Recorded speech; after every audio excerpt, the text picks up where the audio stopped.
नमस्कार, प्रणाम। स्वागत है आप सबको हमारे इस चैनल में। दोस्तों, आज की कहानी है सोनम ने राज रघुवंशी को क्यों मारा। एक सच्चाई जो झकझोर देगी। राज रघुवंशी एक नामचीन बिल्डर था। उसकी पहचान सिर्फ पैसे से नहीं बल्कि राजनीति और जुर्म की दुनिया में गहरे संबंधों से भी थी। बाहर से वो एक सभ्य मुस्कुराता हुआ इंसान दिखता था, लेकिन अंदर से वो कैसा था यह बात कोई नहीं जानता था। और जब उसकी लाश उसके ही फार्म हाउस पर मिली, सबकी निगाहें उसकी खूबसूरत पत्नी सोनम पर टिक गई। लेकिन क्या वाकई सोनम ने उसे मारा था? अगर हाँ तो क्यों? यही जानने के लिए हम आपको ले चलते हैं इस चौंकाने वाली कहानी की परतों में छुपा था खुशी जिंदगी की झलक या छलावा। सोनम एक मध्यम वर्गीय परिवार से आई पढ़ी लिखी सुंदर और आत्मनिर्भर लड़की थी। वो दिल्ली यूनिवर्सिटी से साइकोलॉजी में मास्टर कर रही थी जब उसकी मुलाकात 37 वर्षीय राज रघुवंशी से हुई। उम्र में 12 साल का फर्क, लेकिन राज के व्यक्तित्व, शान शौकत और उसके प्रोटेक्टिव एटीट्यूड ने सोनम को बहुत आकर्षित किया। राजा ने कुछ ही महीनों में सोनम को शादी के लिए मना लिया। सब ने कहा सोच ले, वो बहुत बड़ा आदमी है, लेकिन सोनम को लगा उसकी किस्मत खुल गई। शादी के बाद सोनम आलीशान बंगले में रहने लगी। गाड़ियां, नौकर, महंगे कपड़े, सब कुछ था सिवाय चैन के। राजा बाहर से भले ही एक बिजनेसमैन था, लेकिन असल में वो एक क्रूर, शकी और हिंसक पति था। हर छोटी बात पर शक करना, सोनम का फोन चेक करना, दोस्तों से मिलने पर गुस्सा करना, ये सब रोज की बात थी। राजा को अपने अतीत का डर था। दिल्ली के एक नामी बिल्डर की हत्या में उसका नाम आ चुका था, लेकिन सबूतों के अभाव में बच गया। सोनम को धीरे धीरे पता चला कि राजा का धंधा सिर्फ प्रॉपर्टी तक सीमित नहीं था। वो मानव तस्करी, ड्रग्स और कई गैर कानूनी कामों में शामिल था। सोनम की जिंदगी एक सोने का पिंजरा बन गई थी। एक दिन सोनम को घर के पुराने लॉकर में एक डायरी मिली। यह डायरी सायरा नाम की एक लड़की की थी जो राजा के फार्म हाउस पर काम करती थी। डायरी में लिखा था, उस रात उसने मुझे मजबूर किया, मैं भाग नहीं सकती थी। राजा एक दरिंदा है, लेकिन दुनिया उसे राजा साहब कहती है। सोनम कांप गई।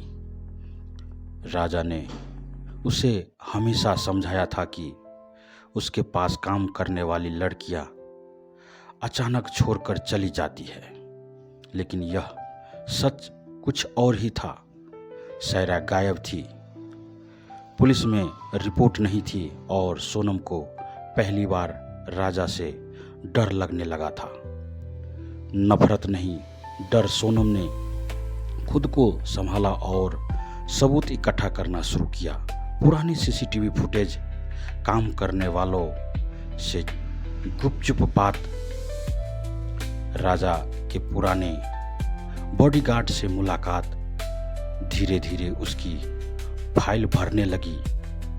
इसी दौरान उसकी मुलाकात हुई इंस्पेक्टर नवीन से, जो एक गुप्त ऑपरेशन में राजा पर नजर रख रहा था। सोनम ने पहले तो चुप्पी साध ली। लेकिन एक दिन जब राजा ने उसके पेट में लात मारी और कहा, तू भी मेरी जायदाद है, तब उसके अंदर कुछ टूट गया। उसने सबूत नवीन को दे दिए। एक रात राजा अचानक फार्म हाउस आ गया बिना बताए। उसने सोनम के कमरे की तलाशी ली। एक पेन ड्राइव जो सोनम ने छिपा रखी थी वो मिल गई। उस पेन ड्राइव में राजा की कई वीडियो क्लिप थी जिनमें वो लड़कियों को धमका रहा था। राजा आग बबूला हो गया, तू मुझे बर्बाद करेगी, तेरे मायके वालों को जिंदा जला दूंगा। वो बेल्ट लेकर सोनम की तरफ बढ़ा, लेकिन इस बार सोनम ने झुकने से इनकार कर दिया। उसने अपने तकिए के नीचे छिपा रखा देसी कट्टा निकाला जो उसने एक स्थानीय गैंग से खरीद लिया था और राजा की छाती में गोली मार दी। सोनम ने खुद पुलिस को फोन किया और आत्मसमर्पण कर दिया।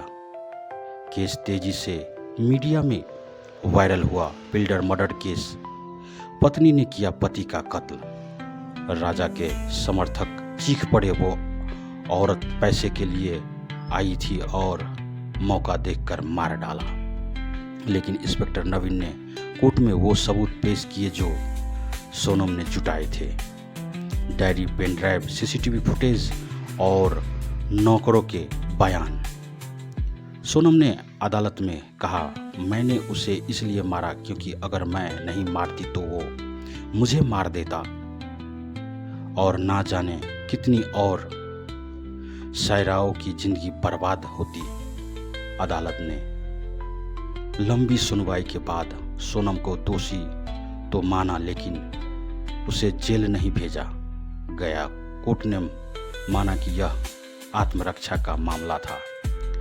राजा के साम्राज्य की नींव हिल गई थी। उसके बाकी मामलों की भी जांच शुरू हुई। सोनम वापस अपने माता पिता के पास लौट आई, शांत लेकिन टूटी नहीं। उसने एक एनजीओ शुरू किया, सायरा फाउंडेशन, जो शोषण की शिकार महिलाओं को मदद और कानूनी सलाह देता है। सोनम ने राजा को क्यों मारा? क्योंकि राजा रघुवंशी सिर्फ एक आदमी नहीं था, वो एक सोच थी, एक सोच जो औरतों को सिर्फ चीज समझती थी। सोनम ने खुद को नहीं मारा, उसने उस सोच को मारा। क्या आपने भी कभी किसी सोनम को देखा है? हो सकता है वो आपकी पड़ोसन हो, आपकी बहन हो या आपकी माँ। उनकी खामोशी को समझे, शायद वो अंदर ही अंदर लड़ रही हो। दोस्तों, अगर कहानी अच्छी लगे तो अपने दोस्तों के साथ शेयर करें। चैनल पर नए हैं तो चैनल को सब्सक्राइब करें, लाइक करें, कमेंट में अपनी राय ज़रूर दें। धन्यवाद। आपका दिन शुभ हो।